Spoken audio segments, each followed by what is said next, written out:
ஆனால் சில பேர் வந்து மூட்டை மூட்டையா கண்டெய்னரா வச்சிருக்கலாம். எடுக்க முடியுமா? உடனே வெளியில எடுக்க முடியுமா? பணமே நிறைய இருந்தாலும் கூட பணம் பணம் பணம் பணம் பணம் பணம் போகும்போது பிரச்சனை நிறைய வந்துடும். உங்களுக்கு தெரியவே தெரியாது, எங்கெங்கெல்லாம் இருந்து பிரச்சனை வருதுன்னே தெரியாது. பணம் பணம்னு போகும்போது அது எங்க கொண்டு போய் உன்னை விடும்னு ஆழமா நீ போனா பாவத்துல கொண்டு போய் விட்டுரும். பணம் முக்கியம் இல்ல, குணம்தான் முக்கியம். நீ ஆழமா போக போக போக போக அது எதுல கொண்டு போய் உன்னை விடுது?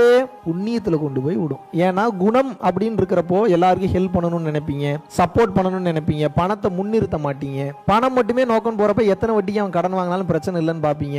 இதே நினைக்க நினைக்க பணம் சேரும், ஆனா பின்னாடியே என்ன சேரும்? பாவம் என்பது சேரும். பாவ செயல்கள் செய்பவர்கள் நிறைய பணம் சேர்க்கிற மாதிரி தெரியும், ஆனால் அது எதுவும் நிரந்தரம் கிடையாது. அவங்களுடைய புண்ணியம் தீர்றப்பையோ, அவங்க அப்பா அம்மா வேண்டின வேண்டுதல் முடிய போகும்போதோ, இல்ல தாத்தா பாட்டியோட பிரார்த்தனை தீரும் போதோ, கண்ட்ரோலுக்கு மீறி அவன் போகும்போது க்ளோஸ். ஏப்ரல் மாதம் 18ஆம் தேதியிலிருந்து மே மாதம் 2ஆம் தேதி வரைக்கும் 15 நாட்கள் பெங்களூர், சென்னை மற்றும் கோயம்புத்தூர் இந்த 3 இடங்கள்ல வந்து அடுத்த பெய்டு மீட்டப் வந்து அனௌன்ஸ் பண்றோம். விருப்பப்படக்கூடிய நபர்கள் www.paramporulfoundation.in வெப்சைட் போனீங்கன்னா உங்களது பெயரை வந்து ரெஜிஸ்டர் பண்ணிக்கலாம். கீழே உள்ள கான்டாக்ட் நம்பருக்கு கான்டாக்ட் பண்ணீங்கனாலும் அவங்க வந்து உங்களை வந்து கைட் பண்ணுவாங்க.